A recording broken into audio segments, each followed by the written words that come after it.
Who is it? Who is it? Hello? Hello, who is it? Who's there? Hello? Is that Alan? Tyler. Hey, Alan, come on in. Can I come in? Yeah, come in. Is it open? It's open, yeah, come on in. Come on in, yeah. All right, I'm going to come in. Boy, Tyler. Yeah, I called you last night. Nice place. Thank you. I like this. Look at this. Yeah, we put that up an hour ago. I like this. Yeah, nice view, too. Look at all this. Yeah. Boy, that's cool. Yeah. And you did this? Yeah, I did that. Boy, yeah. that's new, huh? Yeah, that's real new. Wow. Good job. Thank you. Looks good. Looks good, man. Yeah, you called me last night about 3 in the morning. I didn't answer. Yeah. Called me again at 4:45 in the morning. Yeah. I picked up. Yeah. You said you wanted me to come on over and have a conversation at your house. Yeah, exactly. We want to talk about bad sequels and bad remakes. But Okay. mostly bad remakes. All right. You know. So you just want to have a conversation about bad sequels and remakes? Yeah. Why good movies tend to spawn bad sequels and bad remakes. Okay, nice. Yeah. Nice. So we're talking about good movies and bad movies. Man. Yeah. So I wanted to talk first about a man I really respected and admired called George Pal. George Pal. Yeah, he did the Time Machine. He did the Seven Faces Dr. Lowe. He did Movie Tom director. Thumb. Yeah, movie director. But the thing is about Pal was he was a real innovator for his day. He was groundbreaking like Steven Spielberg. A lot of George Pal's work, if you see it, it comes out, he kind of hit his stride in the late 50s. Yeah. The Time Machine, which we're going to talk about, I think that was his... The Time Machine comes out in 1960. That's the one that we're going to talk about at length in a little bit here. But Pal is also known for War of the Worlds. Yeah. And you're right. What he does is he was somebody who... earlier in his career, we were just looking at it actually. Earlier in his career, he did a lot of sort of animation. He did some shorts. Yeah. He did some children's. Children's fairy tales type stuff. So if you think about a movie like that, he's made or Jack and the Beanstalk. I think he made. Yeah. That's going to involve a lot of special effects work if you're trying to tell that story of Tom Thumb. It's not necessarily going to be a science fiction story. Yeah. Okay. So what he recognized, though, I think, is that he recognized, and he was recognized for being able to use these tools effectively, like you're saying. So for his day, he was somebody that was going to give you the big Transformers, or going to give you the big Spielberg experience as far as, he was going to have the special effects. That's what he was into, and that's what he was good at. And so taking it from there, War of the Worlds is a good one. And then, of course, the one we want to talk about, Time Machine, 1960. What else did you want to say about Pal? Well, I'd like to say about him that he was a compassionate man. Right. He was really a decent human being. The movies have heart. Yeah, and this comes across in his films very clearly, which is something we usually don't see now. I mean, it gets to a fault because a lot of these movies are kind of hokey in their own way. The Time Machine doesn't fall into that trap, but I think War of the Worlds can in some scenes with the priest who's in War of the Worlds. Yeah, and who gets zapped? It's slaying it on pretty thick. But at the same time, it's a lot of fun to see, and he does a good job, as like we're saying, with the visuals. So Pal is a lot of fun, and he's indicative of sort of the best in many ways of the science fiction, cinematic science fiction of the era. It was the best produced, the most money behind it. You know what I mean? It was big studio stuff. Well, the thing was also about him. It was also the best directed. This was the top shelf stuff, though. It wasn't like we're not talking. I'm saying the distinction I want to make here is we're not talking about Z-grade Attack of the Martian Men. Most science fiction. Not only that kind of science fiction. Not only didn't they. This was glossy stuff. It was produced by the studios. Well, most science fiction films, as you know, of that era were movies made for $100,000 to make $200,000. If that in these days. But what I'm saying is there were usually giant insects going amok movies, alien invaders, bad alien invaders facing cardboard heroes, cutout heroes. Very simple, very cheap. Absolutely. Stuff. Very poorly written, poorly executed movies. But his films, when he was at the top of his game, they were phenomenal. Like The Seven Faces of Dr. Lowe. Very good movie. And you got to understand too, there is a sort of a literary tradition, and that's from H.G. Wells. Because Pal made, and that was his best story, by the way. What I'm saying though, Pal made War of the Worlds, which is this movie is based on a book by H.G. Wells. And you got to think that the cinematic sort of precedent, I think, that was set is The Invisible Man. The original Invisible Man. was like he's sort of a horror, but it's really more of a sci-fi story. Yeah, it's a sci-fi horror. And that established that you could do adult sci-fi in some ways, I think, in people's minds. So when Pal comes along 20 years later after The Invisible Man's come out, and he's saying, you know what, we can make these sort of more adult-oriented science fiction and spend a lot of money and make them look nice.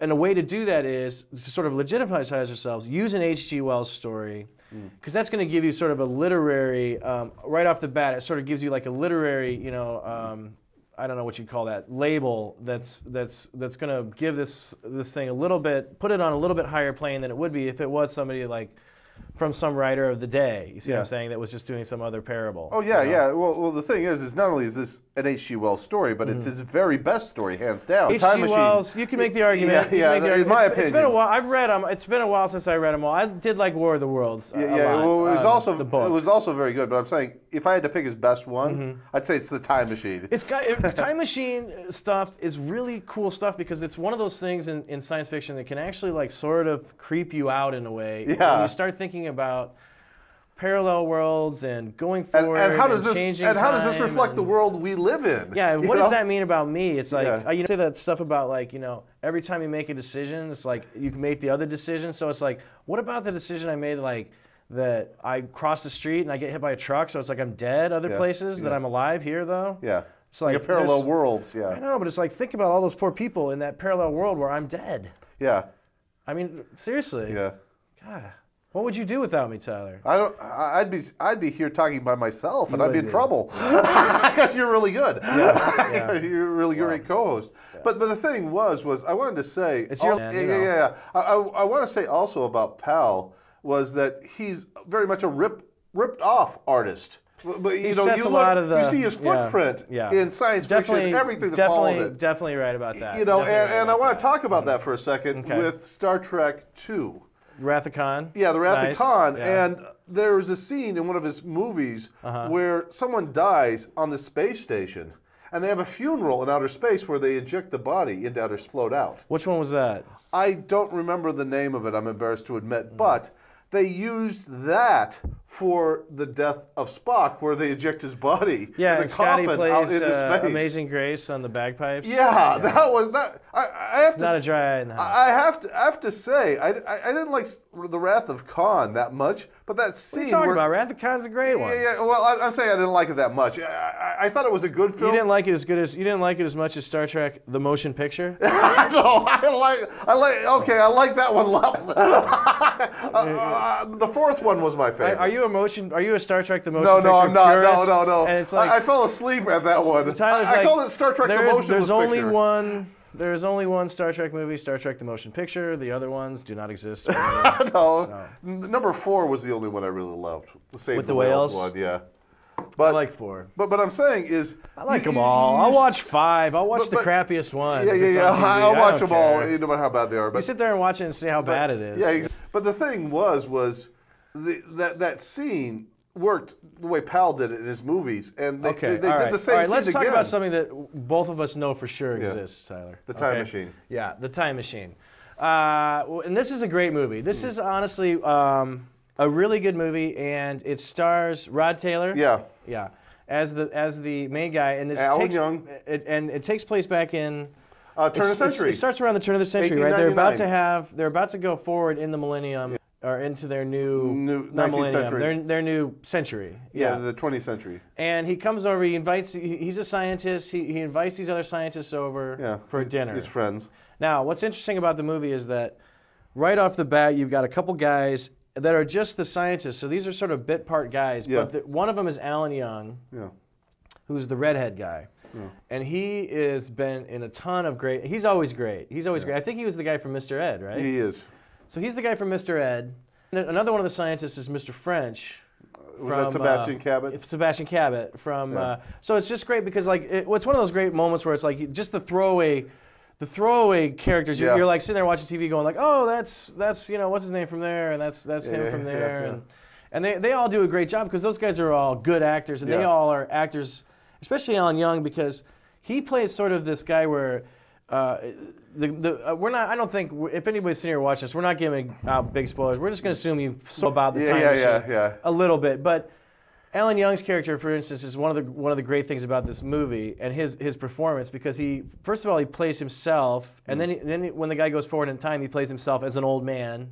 And then he plays his son. Yeah, you know, he plays the guy's son as well with just some slightly different makeup on. Yeah. But it's just a great thing where, if you look at it, how in the 50s, what they would do, and what's so much more effective than trying to do this maybe through special effects, they would do is they just took the dude and they said, listen, him look like a young guy with makeup a little bit, and then have him act really young. Then make him up with makeup to look like an old guy, and have him do that. But let the actor do it, and then have him play his son too. It's like, if you think about the way they try to do that in a today's version, it would be CGI'd, it would be, you know, half animated, and it would be sort of like, it would have that sheen about it. Yeah, and it works much better the way they did it. It does work much better. It involves you much more as a person, because you're sitting there connecting with somebody you can act person. But I'd like to say something here also about the special effects in this movie. The special effects for their day were absolutely cutting edge, the same way special effects in the original Star Wars were cutting edge for their day. The Time Machine is one of those movies, and we might have time to talk about this one, hopefully we will a little bit, like the original King Kong,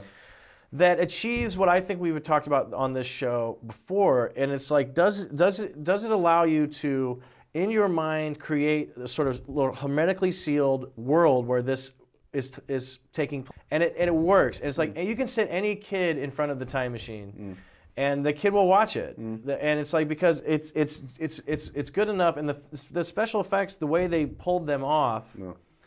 The special effects are good. No, I think the special effects are excellent, because what they did was... They were pushing the technology to They were pushing the technology to what they could do, but they also realized what's so beautiful about these is that they realize what they can't do, and that makes them get more creative in the editing, get more creative in the writing, and the directing, and in the directing and the acting. Yeah.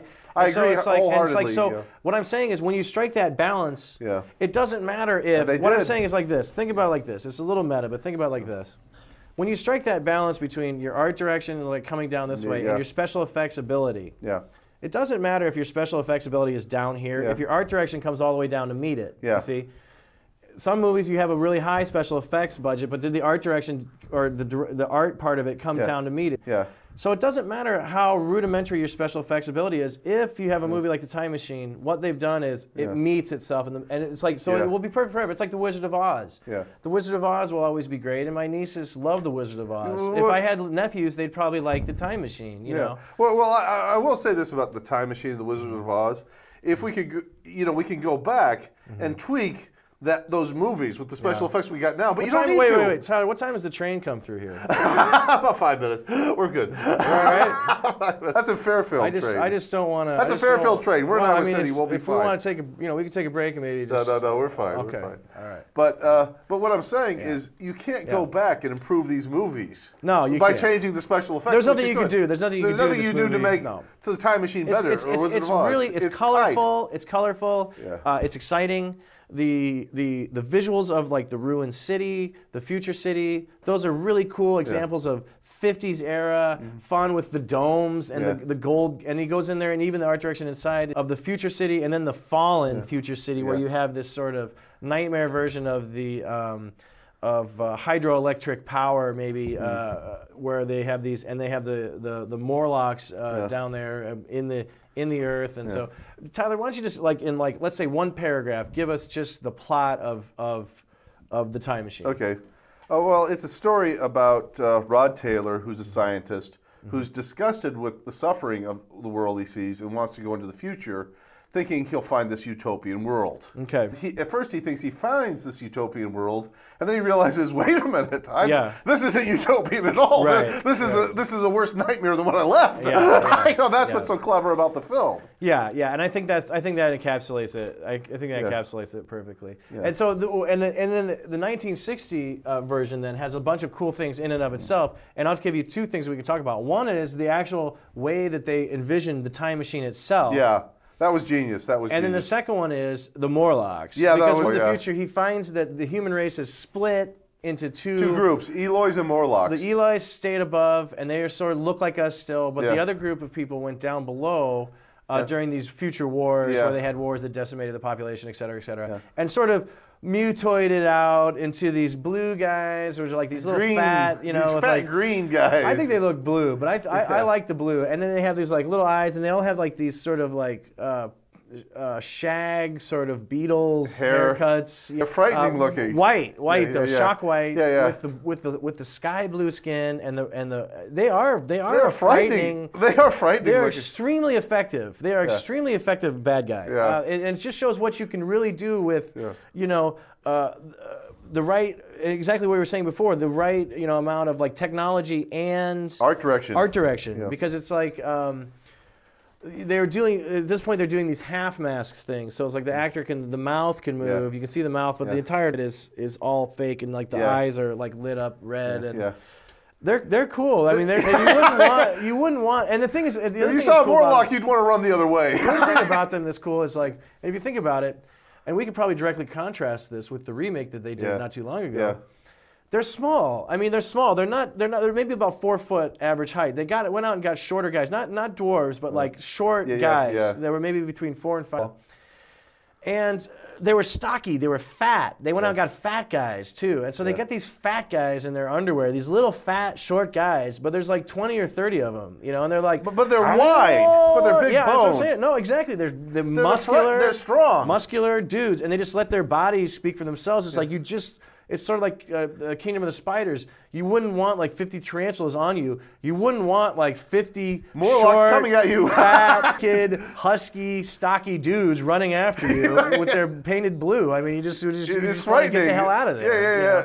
And it's just something that comes across on a visceral level on the screen. It really does. It's like, I'm not kidding. I'll say something else. I saw this movie when I was a kid, and this movie scared the hell out of me. It frightened me when I was a kid. It really did. The other nice thing about it is it does have a nice. One of them, at one point, he kills a Morlock, gets in the time machine, and when he's in the time machine, he see what's happening all around the time machine. There's no like, it's not like a bubble.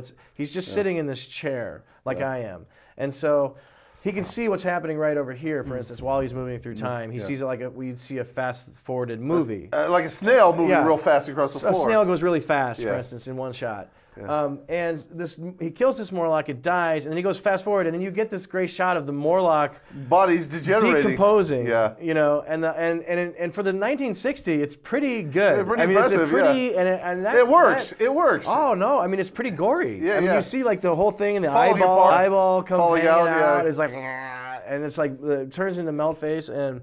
So like that was as a kid made a big impression on me too. I would like to talk about the heart of this movie for a moment here, because most movies nowadays don't have a heart, and this movie really does. And we can learn something from this film. I think you're right. And one of the things, as an overview of this movie, Rod Taylor's character wants to go into the future thinking technology keeps getting better, so people's lives will keep getting better in the future. Yeah. Is the idea, Right. He's like, if I go far enough in the future, there'll be a utopian world for me to live in, and I'll just walk into this utopian world. And the thing is, at first, this is what's so clever about it. At first, he thinks he's found it. Right. But then, one of the scenes I want to talk about is he notices how apathetic these people are. Well, you got to describe what happens because the girl starts drowning. Well, no. In the scene. First of all, you got to think about it like this, Ty. Yeah. You're absolutely right. So he's going. I found utopia. Well, yeah, but when he gets there, though, the utopia that he finds is not a technological utopia. It's one like the Garden of Eden. Social utopia. It's a picture of the Garden of Eden. Yeah. It's like. It's funny because it's like, even though you're right that this guy is thinking that technology is the answer, what he really wants is a throwback. He really wants to go back to square one. Yeah. Garden of Eden, the fruits fall from the trees, which is basically what's happening in this world. Yeah. They go around, they idle around all day. It's beautiful, young men and women. They bathe in the sun. They lay in the sun. There are no old people. There's no old people. They lay in the sun. They eat fruit that falls from the trees or is put out for them on platters. And they just spend all day just walking around enjoying themselves. And without a thought or a care in their head. Yeah. And so on the surface of it, that's your picture of Eden. It's called Eden. Yeah. Blissful. Yeah. Unaware of your surround. It's just like the you don't need to think. Everything's fine. Everything's fine. And couldn't be further from the truth because the Morlocks, of course, are running the show. It's just what that is. It's a fancy cattle pen. He doesn't realize that. Yeah. And every once in a while, they sound the alarm and they grab a few of them off the surface and then they eat them. Yeah. And that's how. Well, this is what really blew my mind, this is what I thought was so brilliant about the film, was the fact that as he's going through time, he gets to the like World War III. Yeah. The sirens are going. He goes through World War II and III. Yeah. And the sirens are going, and everyone's going underground. Right. The signal all clear, all clear. And then they use that in the future. That was brilliant. Yeah. Well, it's brilliant, but it's also one of those things that's pretty. It's one of those things that is brilliant in a way, but it's also another one of those things where you're laying it on pretty thick because you got to think when this movie comes out. Well, I know, but it's a pretty thin. What I'm saying, thinly veiled comment on the state of the world in the Cold War and what was happening at that time. It's like. It's a guy who's, you can tell that's where, it's one of those times when the, whoa, are we all right? Spaceship. Do we have the, is there, you put on the vacuum shield, right? Yeah, we got the vacuum shield. We're not going to run out of oxygen. No, we're good. When did the house take off? I didn't know it could fly, too. Yeah, it can fly, wow. Man, I did that in my basement. This is one cool house you got here. Yeah. So what happens? But anyway, I was saying. So what happens, what I'm saying is, I just thought it was so clever how he used the siren thing to bring enough Eloys down for them to eat. I'm saying here that's like I'm saying that that's that really, but I'm saying that really that really played. It seems a stretch. But I loved it, and the thing was the scene that comes up after that is so powerful, where he asks them.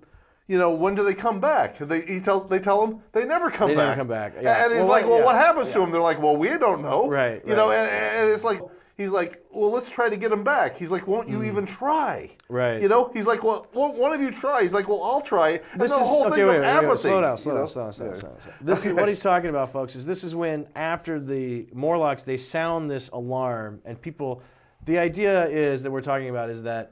People over the eons have become so accustomed to going underground because of the constant wars that whenever they hear the siren, they want to go underground. Yeah. Okay? And it's played up a little bit more than I think it should be, in my opinion. It's a little bit clumsy, is all I'm saying. Yeah. But it's fun, and it's definitely something that you remember. Yeah. It's definitely something you remember. It's a striking plot point, and it's a good one in that sense, absolutely. So anyway. They go down, they hear the siren, they go down, and these gates open, and then a certain number of them go in to be eaten, and then the gates close, and then the other ones, and the siren stops, and the other ones just act like they're waking up from a dream, and that's what you're talking about, where he's like, where did those guys just go on the other side of the door? And they're like, I don't know. They don't care. You see, that's the point, is that their needs are being met, and so they're really not concerned with... they're apathetic. They're apathetic towards each other, and So I don't know. I mean, it's fun. You can sit there and punch holes into some of this stuff, but...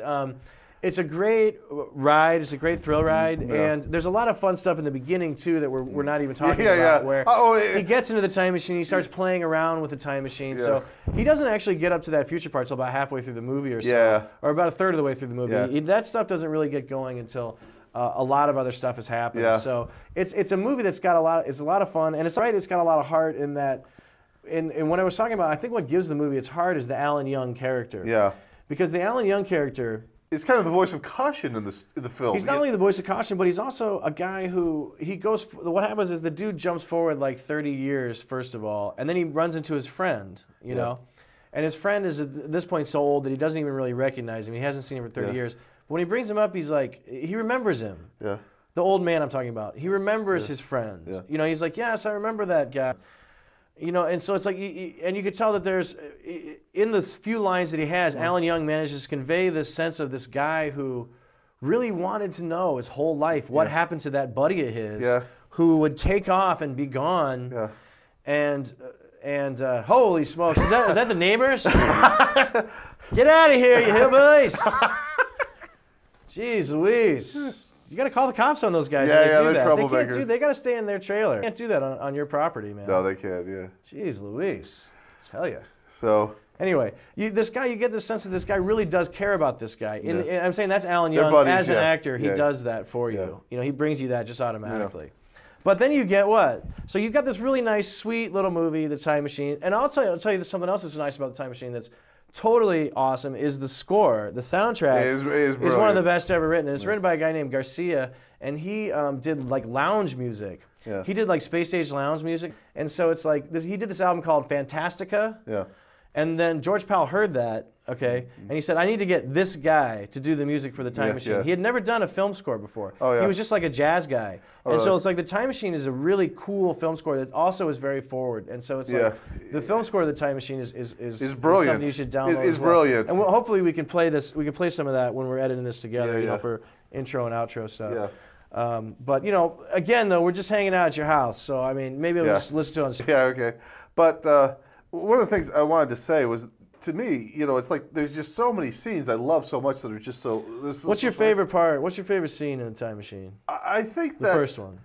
I would say my favorite scene is the scene where he's telling the girl, you know, I want to go back to my people and tell them what happened so they can learn from it. He wants to try to. Yeah, he wants to make things better. But see, that's one of those things though. It's like if you tell him though, doesn't that erase her? Well, you know what I mean, if he goes back and fixes it after the war, then she's not going to exist. So it's like. Well, they don't. The movie doesn't do. That's what I mean. It's like that's the thing about time machine movies is they always end. The time machine stories in general always, you know. And the thing about time machines is like if somebody invented a time machine, wouldn't we already be screwed up from it by now? But not again, necessarily. How would you know, well, you know, it's interesting because you would never know. Michio Kaku actually deals with that issue. Who? Michio, he's like the Japanese Stephen Hawking. He's a theoretical physicist, and he talks about a time machine. If you build Did you talk to this guy? No, on the internet. I saw talk about this on the internet. But he talks about this where he says if you build a time machine, the date you build that time machine, you're fixed to that time. Yeah. No one can go further back than that day. But someone from I've heard that one. I've heard that one. Can come back to that point. I've heard that one. He says, but once someone comes back to that point and enters your world from the future, they're actually creating a parallel universe that's separate. Another thing, like the one where it's a contradiction. If you make the one way, another decision another way, you're splitting off every time this happens, or something like that. Well, that's fine too. You can get into that kind of stuff too, where it's like every time you go back and make a decision, you're not wiping out the original timeline. You're just creating another timeline in a slightly different dimension or something. So that's I don't know. You know, but they don't really deal with that. But as I was watching, I didn't really think about that. They didn't think about that either. Yeah, but what I'm saying is I like that idea where he says, I want to go back and tell them and learn from history. Tyler, and then he realizes that people don't learn from history. Yeah. They keep making the same mistakes over and over again. And those are all great stuff. That's all comes, and a lot of that does come from the book. That's the beauty of using something that's a good book to start with. But one of the things that kind of stuff's going to be in there already. As far as the writing goes, one of the things I like about it so much is his character cares about what's going on, but he complains rather than taking any productive action at the beginning of the film. That's right. You know, and then he's like, I built a machine, now I can go into the future. Right. It's like I can get a free ride on the utopia in the future. Yeah, you know, I can just slide into this utopia world. And not only that, but it's like they owe him because he's like he's angry that they're not answering his questions. Yeah. He's like, oh, what about this? How do you do this? How are you doing that? And they don't really care. But at the same time, it's sort of arrogant for him to show up someplace and just expects everybody to be like, oh, what questions can we answer for you? Yeah, you know what I mean? and how can we help you, past man? A man from the past. Yeah, exactly. You know, but listen, Tyler, I've got to go minutes because my bus is going to leave. Okay. So and if I don't, we got to wrap up this. We got to wrap this. I'm just saying. I'm just saying I've got to leave your house in 2 minutes. Okay. So, but I would talk about the remake. We could talk about the remake. Yeah. We could talk about the remake shortly. Okay. But obviously, I'd have to come back over to your house later. Okay. So, like I said, I got to leave for the bus in 2 minutes. Okay. But I'd like to say, though, Ty, it's been great talking to you. Okay. And I would also like to say that, if you had any friends or knew any people that were looking for a good movie, they could do it and watch the 1960 version of George The Time Machine. And let's be honest, you could probably do that with a couple clicks on your internet these days. But I wanted to say that he learns his lesson at the end of the film. And him learning it, we can learn from it, too. That's right. That it's always going to be a struggle. Yeah. That's the lesson he learns. No matter what time you live in, it's always going to be a struggle. And you have to take action. That's called being alive. You know what I mean? That's called being an adult. You stop with the trouble the same time that the old ticker kicks out. That's when your troubles. Up until then, though, you're going to have troubles. Yeah, exactly. All right, and that's true. That's true. That's very true. That's true across cultures. Everybody comes up with that one. I mean, it's a great lesson. It's a great lesson. It's a great movie, and it also has that great last scene too, where they're saying, he's going to be gone, but hey, what can I say? we don't know where he went, and he takes the books. That's just like me. Yeah. You don't know where I'm going to go, but we'll see you, Ty. All right. Have a good day, buddy. All right. I can smell something. I think like burning. Yeah, maybe in the kitchen in there. You might want to check that out. But listen, it's been fun. I see the bus. It's coming, so I got to run now. I'm late. Okay. But I'll see you next time. All right. All right. Bye bye. Okay. Now let's do the sequel. Now that you came through the time door. The remake. The remake. The remake. I don't know. How long was that? What did we just talk for? 3 hours? That was like 30 minutes. 30 minutes. That was, okay. But we got time to talk about the remake. You got another 30 minutes in you, Tack? Yeah. I was about falling asleep in here. I was trying to keep my eyes open. Oh boy. Jared's turn to direct. Jared's turn to direct. Get him in here. We'll do one more 30 minutes. Give us 30 more minutes. Where's he at? He's right there. He's in the control room. Right. Jared, are we rolling or? We'll see you, Tack. All right, yeah, we're gonna start another. Oh, we start another one. Okay. All right, you ready? 5, Yeah. 4, 3, 2, 1. I missed the bus. Okay, he's back. Alan's back. I missed the bus. Is it all right if I hang out here? Yeah. Come on. Have a seat. He'll be here in about a half hour. Yeah. So let's talk about why the sequel didn't work. We've talked about why the first one did work. What are you talking about? The Time Machine. Oh, the Time Machine. That's right. That's right. The Time Machine. Now, Guy Pearce, who was in. Talking about the old Time Machine. We're talking about the new one now. We were talking about the old one, yeah. The 1961. Now we're talking about the new remake. And the remake came out in what? 05? Yeah. That's a bad movie. It really is. That really is. And you know, it's interesting to me because no good. This wasn't a cheap remake. This wasn't a cheap. You know, no, it's terrible. They spent a lot of money on it. It's terrible, and they did spend a lot of money on it. You know, and it's interesting because I think they were really trying to do something good. I'm not sure. I'm not sure they were. Well, they spent a lot of money on it, at least. Hacky. You know. Yeah, I think Josh was alluding to something like this, and I overheard him, and I'll repeat it since he's not here, but. He said that I think that this is one of those times when it's like they made a calculation. They said if we put X amount of dollars, and it was a big amount, but they said if we put X amount of dollars into the time machine, we will get X amount of dollars out. Yeah. And so let's do it. You know what I mean? Because we've got X amount of dollars. Yeah. You know what I mean? And so they did that. They get this guy, Pierce, to be in it. He's from Memento. Yeah. Right? Yes. And he's also in L.A. Confidential. L.A. Confidential, which is a good movie. I like that one a lot. With Kim Basinger. Yeah. Yeah. And then there's also in, what else was he in? He was in that one Western. That was good, that gritty Western. That was a good one. I might not have seen that one. I don't remember that one. But the thing was Guy Pearce is a good actor. He definitely is. But Guy Pearce is good at, he's got his thing extremely well. Yeah. He does extremely well. He does that sort of slow burn kind of simmering tension thing extremely well. And if you think about Memento, you know, he's constantly sort of on edge during that whole time, and you know, so and he's pretty hot, Tyler. He's a good-looking guy. Yeah, he is. Yeah. But the thing is the problem the film had was they cut out the heart of the original when they did it. And the new one stinks. Are you kidding me? It's terrible. It didn't have any heart. It didn't have any heart. And the thing was, and not to mention it has irons in it. The hack of hacks these days. I'm sorry, that guy has. I mean, that guy's that's another great actor who's just. I guess he was pretty good in Dungeons and Dragons. He was in The Mission. He gave an Oscar caliber performance in The Mission. Yeah, and then he did Dungeons and Dragons. Well, he also did that movie about Klaus Kinski that was good, Reversal of Fortune. That was... Yeah, this 1983, 1984, that's what you're talking about there. I'm talking about, like, what does he do now? He does schlocky parts, bad, and he always comes in and plays the bad guy, totally overacts. And he comes in and he's got this thing. Now, think about this. What we said about the Morlocks in the last one, they were little dudes who were creepy. Yeah. The Morlocks in the new ones, of course, are just big, animated huge, characters. CGI, strong. You see what I'm saying? They couldn't get away with having a monster that's smaller than the protagonist. It's the future. It's the big leagues now. So it's like your monster has to be this huge, stupid. It's not really scary, and you've seen it a million times. You know. Yeah. So the uniqueness of the monsters, they get blanded down.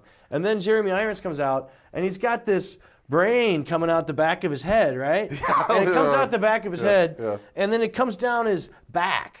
and you can see like his brain is coming out his back. So like the idea is that since they've just taken this stuff to this ridiculous extremes. You can see the thought process. They're like, okay, it's the future. The freaks are gonna like keep replicating until like the brain becomes so big that like not only is the brain huge, but like the spinal cord is huge too. So the spinal cord gets massive and big. And then he's like got this sort of protective sheath around it, sort of like a clear protective sheath.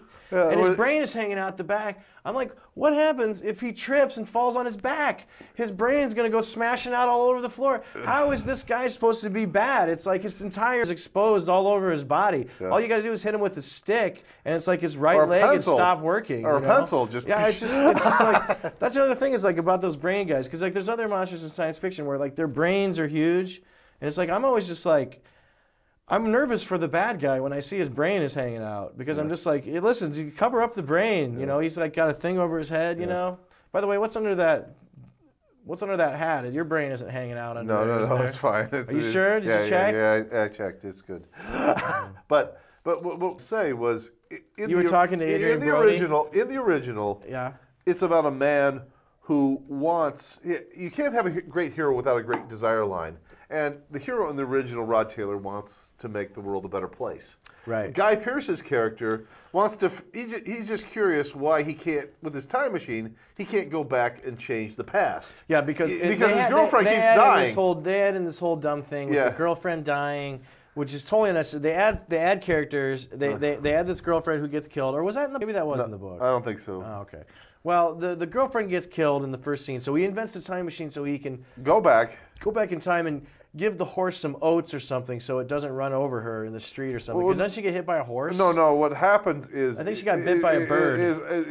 What happened? How'd she die? In the movie, an alligator. A guy pulls a gun, a robber, and he shoots her dead. So he goes back to get away from the robber when he sees the guy coming. Yeah. And what happens is he takes her away to another place, and then then she gets hit by a horse. Gets loose, and the car runs over her. Yeah, so it doesn't matter where you take this chick. She's going to die. She's going to die 8 o'clock. Something on time, on cue. Which in and of itself is a ripoff of like Final Destination, which had come out by that point, and all sorts of other crap. But they're stealing from mediocre stuff now. They are. They're stealing. They're not even stealing from great work. works. It's dumb. It's just dumb. Butterfly effect with Ashton Kutcher is what we're talking about now. You know what I mean? But the thing, good Lord, the thing that gets me is that he goes into. You got just such a beautiful view from up here. Yeah, thank you. He goes into the future because he figures someone in the future will. You don't need a roommate, do you? What? You don't need a roommate, do you?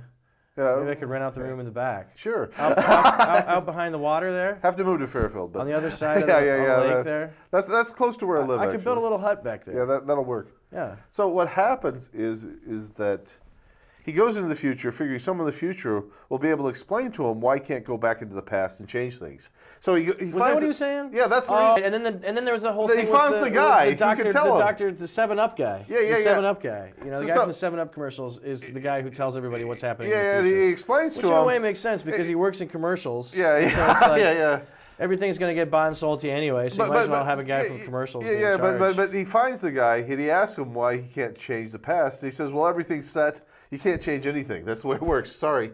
You know, that's it. Like, and I'm like, okay, I was moved to indifference by that scene. I was moved by this movie. You know? But that's the point. It's like that just shows how artificial, like a subplot, it was. The fact that it could just be resolved in a sentence means the whole thing was junk from the beginning. You know what I mean? So it's terrible. It's ridiculous. But no, you've got Jeremy Irons chewing up the scenery. You've got Guy Pearce running around with spears, and they've got some kind of Mad Max thing on the sides of the cliff, and it's just the whole thing is just overblown. Every step of it is derivative. The future version is ripped off X3 and Waterworld. The past version is ripped off from like Time After Time and 100 different other Victorian movies, and it's just none of them are any good. Jeremy Irons is ripped off from Dungeons and Dragons, and they're ripping off bad material. That's what I'm saying. It's like what's he like? It's like, did you see him in Dungeons and Dragons? No, I didn't see that. We need to put him in the time machine. No, I'm saying the producers. They saw Dungeons and Dragons. They knew what they were gonna get. You know, holy smokes. But I mean, you know, it's like you watch this movie and they're rolling the credits, and you're like, am I supposed to be feeling something at this point? I saw the movie a couple times. I mean, I do remember it. I saw the movie a couple times. And it's like, I'm not going to feel anything. Over the course of maybe a year or two, I saw it a couple times back around 2005. And another reason this movie... It's not the movie that anybody thinks of. Nobody talks about the Time Machine nowadays. If somebody says the Time Machine, people are going to talk about the George Pal 1960 Time Machine, and that says it all. Yeah. It's not one of these movies that has eclipsed in any way, shape, or form the definitive or the good one, or whatever you want to say about it. Well, I will say this, though, about it. One of the things they really screwed up on the remake was the fact that they decided, well, we've got all the CGI technology that they could. It's totally CGI, you know, and it's not that good. CGI. They have scenes of CGI that stretch on for 10 minutes of special effects, just one special effect after another, and I'm like, okay, enough already. It's like, we have a week script, we'll just have lots of special effects that we throw in. Well, they do a lot of stuff with like. But going fast forward. I counted. It was 10 minutes. No dialogue, just CGI. He's going fast forward in the Time Machine, and you're seeing like mountainscapes forming, valleys forming, like in super fast forward motion, as if you could like watch eons of the Earth. And it's done with CGI, but it's not very good CGI, and so it's very grainy. It's very pixelated, and it just looks like, I mean, the whole thing. They spent a lot of money, but it felt very rushed when I saw it. I was like.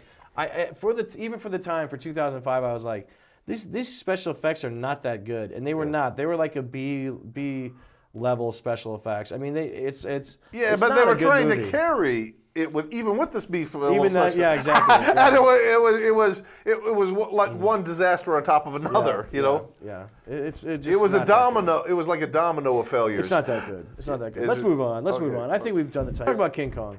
Okay, Let's talk about King Kong. Yeah, the original King Kong. Original King Kong, right? Masterpiece. It's a great movie. It's a great movie, and you know what? That is a movie I saw with my nieces one time, and my dad and I were sitting there, and King Kong came on. And this was a couple years ago, so they were maybe a little bit younger. They were maybe 4 or 5 or 6 or 7, and King Kong comes on, and they're like, and they were sort of watching, and we said, "Watch this, King Kong," you know, because it was right when they were getting to Skull Island, you know, and first they were like, "Oh, it's black and white," you know. But after watching it for a few minutes, they got into it too, and it's another one of those movies like I was talking about. It's like a good movie is going to be a good movie forever. It's so to a certain extent. And it's mesmerizing when you watch it. There is, you get into this zone where, like I'm saying, your headspace goes into this place. And it's like that's what when special effects meet art direction and the whole thing works and they match. You're transported headspace wise into this place where you can see Skull Island. It's like. You can close your eyes and look around in Skull Island and see all the directions, turn around, see up the mountain and all that kind of stuff from just watching a little bit of that black and white, you know what I mean? It's very evocative stuff, and the stuff that they did is beautiful. It's like some of the paintings and stuff in the background are really cool, and if you ever see those sets like that, I love that cave set, the interior cave set, his house, his like lair from the original one, where it's like it's the cave, you know what I'm saying? Get a shot of that if you can. Because there's sort of like an interior lake in the cave and a couple like little islands out in that. And then you go up around the side, and then there's like this whole other layer where like Kong lives, and it's like it's such a wonderfully thought out and realized little place where it's like as a kid. It's so rich in detail. As a kid, you would want to do that. You're like, look at that. You want to check all that out. I want to jump in the lake there. I want to run up that ramp and see what's happening up there. And it immediately sort of puts you into that place, you know. It's like and another thing I like about the original King Kong is the stop motion allows you to get this sort of that gives the puppet has an emotion of its own, and it gives it a it brings it alive. It brings it alive in this way that is alive, but at the same time isn't human. You know, you maybe contrast that with the new one where it was like they were getting a guy's motions. That's a different kind of puppetry. That's using like your whole body to like, and you're literally like taking like you're rotoscoping the guy in. When you're manipulating something that has its own form and muscles move. That's not human. It's not a human life, you know, and that's why it gives claymation that sort of weird otherworldliness when it's done right. And it works. It's something that's been alive. It looks like it's alive and it moves like it's alive because it's being manipulated by a person. You see. Every little bit of the way, but at the same time, it's not alive, you know, and it brings. But the illusion becomes real. Yeah, it becomes a character that you can believe, I think, in a lot of ways more than. With the new Kong is that you can see through it. You can see the performance so good. It's like you can see the performance. Yeah. You can see the actor in the monkey suit. It's like the actor's making the monkey suit. Yeah, face move, I really. It's like the '76 remake. And I like the '70s version of Kong too. Yeah. I mean, but it wasn't as good. It's bad. It's a bad movie. It's a bad movie. But it works in a cheesy sort of way. And that's one I would recommend any day of the week. Yeah, but the third one doesn't Kong. even work as cheese. I'll tell you my favorite Kong is King Kong Escapes, where that's the Japanese King Kong versus Mechanical King Kong. Yeah. That is a movie. That's out there. That's a movie, dude. King Kong versus Mechanical King Kong for the, and then he gets the girl. Mechanical King Kong grabs the girl, and then the other King Kong fights him, and they're fighting on this kind of like Eiffel Tower ripoff in downtown Tokyo. Yeah. And that's a great one. King Kong versus Mechanical Kong, called King Kong Escapes. And let's not also forget along those lines, King Kong versus Godzilla, which I actually kind of like. Which is a good movie too in its own way. It works as cheese. Those movies, King Kong Escapes and King Kong versus Godzilla, work as a cheese. Came out in the '60s when King Kong was bought by Rankin Bass. Okay. And for people that don't know Rankin Bass at home, those are the guys that made Rudolph the Red-Nosed Reindeer and all those Christmas. Those guys bought those guys. They said, let's buy King Kong, because at that point he was dirt cheap. Yeah. He'd been out for like 20 years. They figured he was done. Yeah. So they bought him out. They made a King Kong cartoon, which you can look up on YouTube. Am I keeping you up? No. Jesus. But anyway. They made a King Kong cartoon, okay, and which you can see on YouTube, which is kind of a trip in and of itself. Yeah. King Kong is like a children's Saturday morning cartoon, where he's like a character like. I don't think I ever saw that. But he's sort of like Donkey Kong. Okay. He's kind of dumb, but a helpful guy. Or maybe like Grape Ape prototype. Yeah. So you've got the King Kong cartoon.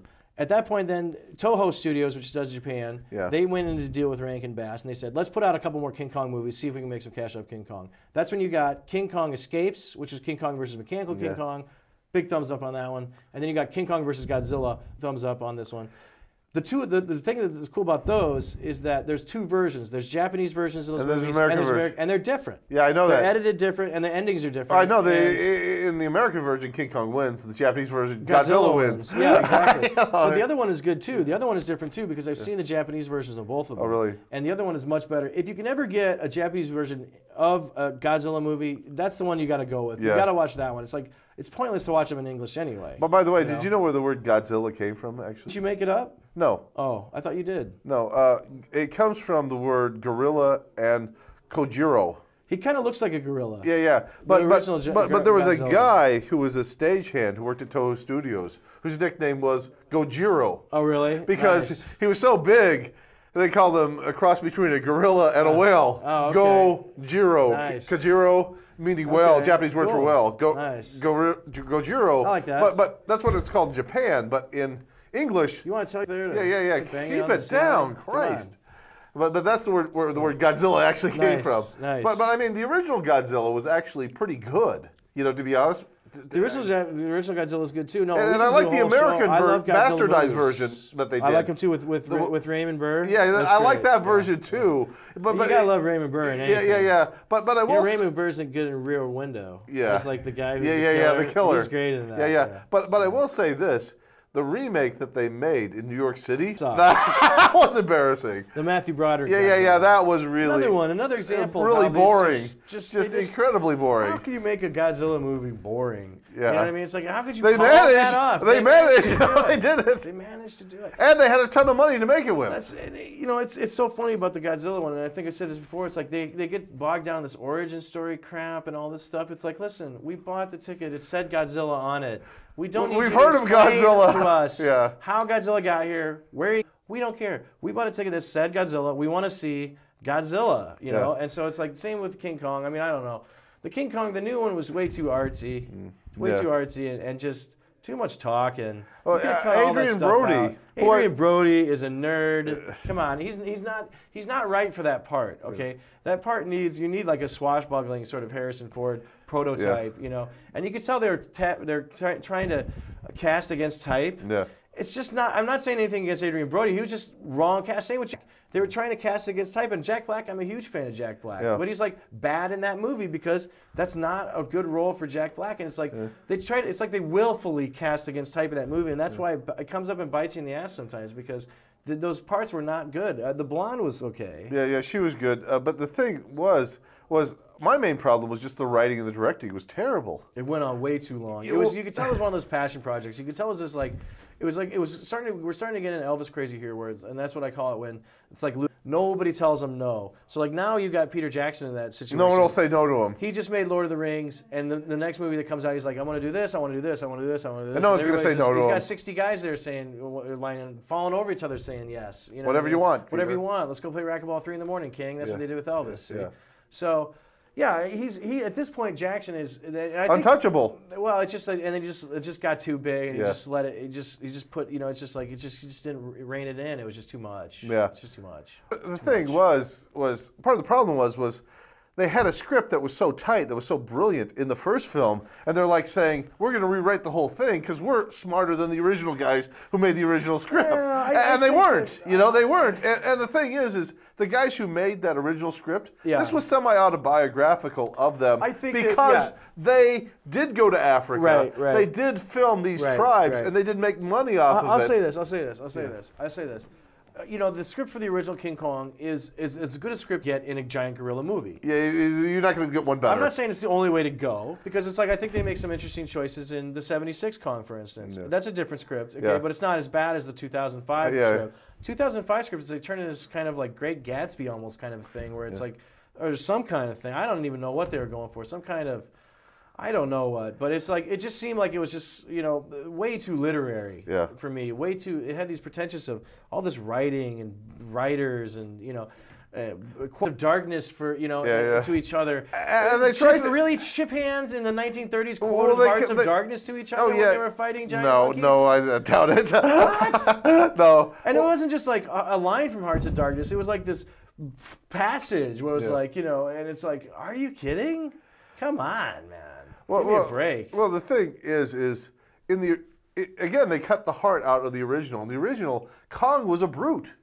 He was a frightening creature. He was a brute in a world, and they made Kong sympathetic. Right. And they basically ruined the movie in doing that. I'll tell you what you got. No, I'll tell you what I want to talk about though. 76 Kong. Yeah. I kind of like that one. I love that one. Jessica Lange in the cutoffs. I like, Jeff Bridges' character in that. Jeff Bridges. That was one of my favorite performances of his. It's like a pre-Lebowski too. He's like a hippie. He's got the long hair and the beard, just like Lebowski. Yeah. And I'll tell you, the other thing is Charles Grodin. He was good too. He's good in it too as the Weasel. Yeah, Weasel, the corporate Weasel character. Yeah, he's always great as a Weasel. Yeah, he's a great Weasel. But so you got Charles Grodin's good. You got Jessica Lange, who at that point was hot. Like 18 the or hottest 19 she is. 20, 22 maybe. Yeah. One of the first movies she was ever in, and did not get any hotter than that. Yeah. I mean, it's perfect specimen of like the physical human form. Yeah, okay, it's like form, unbelievable. And they don't hide it very much either. No, they don't. They do their best to get that right out there. But I'm saying you got Rick Baker in the monkey suit. Yeah. You know what I mean? And then you giant hands. They've got the giant hands. The hydraulic hand. The hydraulic hands. That actually kind of worked a little bit. That's great. It's like I would much rather watch a giant hand. It's like, come on. Than a CGI hand. Oh yeah. I was like, are you kidding me? Because it's like, honestly, for the money they spent making the new King Kong, they could have built the huge monkey. Yeah, they could have. Because that's always the dream. Yeah. Everybody always wanted, I think, when they were a kid. Yeah. So you want to think that when they made these movies, they had a huge robot gorilla monkey that they made. Yeah. It was like a robotic Kong. And so it's like, that's why the best shots in all those movies were always the one. And there was a few in the original King Kong. There was a few in the 76 King Kong. There's a few in Kong versus Godzilla. There's not any Kong versus Godzilla. That's all fake. But there's a few in the first two, right? And I'm sorry, we forgot about King Kong Lives. Yeah. Let's not forget about that. That is a brilliant movie. Okay, wait a minute. And when 3 slapped with the Kong hand, remember that? Yeah, dude. No. Lady Kong. We forgot about Lady Kong from King Kong Lives, man. With the chick from Terminator. Linda Hamilton. Yeah, she's in that one. That's when they have Kong open heart surgery with the gigantic. It's a gigantic robotic Kong. They outfit King. It turns out that when King Kong dies in King Kong 76, see that's something about King Kong 76 that we could talk about. It has a sequel. Yeah. Which is King Kong Lives, which came out like in '85. So it's like they really went back to the bottom of the barrel for this. It's like one of the last movies that the producers were able to make, and they realized that they still had the rights to Kong, and they were about to expire. So they which happens a lot. Yeah. You know, our rights are going to expire to Kong. It's going to go back. So let's do another one. We got to do one quick. So they did the sequel. It's like, what happened? He died. He's dead. You know, it's like, no, he's not dead. Kong is not dead. Yeah, he survived. We took him, the government, we buried him, we took him to a secret bunker, underground bunker, in like South Carolina, you know, out in the bayou, down in like Georgia or something. And they took him down to this underground place, and they've kept him alive, okay, in a coma, in a coma state for all these years. And then what they've done is they've got these huge things that are pumping blood into him because his heart is bad. Yeah. And so what they do is they decide to give him open heart surgery. Yeah. With this heart, a robotic heart, a metal robotic heart that's the size of this room. Yeah. They bring it in, and they have the surgery in. It's like, and they have this thing where it's like the doctor's like, okay, bring in the heart, and it's like, and then it goes down, and like at one point one of the chains, it's not silly. One of the chains breaks, and the heart like comes, so it's like halfway off, and then it almost falls, and it's like, oh my God, King Kong open heart surgery, man, that's hardcore. So listen, I'll tell you this. I'll recommend this from this week. I'll recommend King Kong Lives is my number one. I forgot about that one. I'll recommend King Kong versus Mechanical King Kong, which is called King Kong Escapes. That's my number 2. King Kong 76, I would put it 3. Everybody's already seen the original King Kong. I put that at 4. And I would recommend, just real quick, Jeff Bridges' performance in King Kong. He creates a great performance. Yeah, that's one of my favorites of his. He did a great job. Everybody and I loved his arc in that. How he goes from the stowaway to the prisoner to the photographer, and then the unofficial leader, where everyone's looking to him for leadership. That was a great character. No, it's a good movie. It's a good movie. I like King Kong 76, like I said. So anyway, we'll see you guys next time. And Tyler, I gotta see you because I don't want to miss my bus again, buddy. Thanks for having me over. All right. All right. We'll see you next time. All right. Great. Bye. Bye.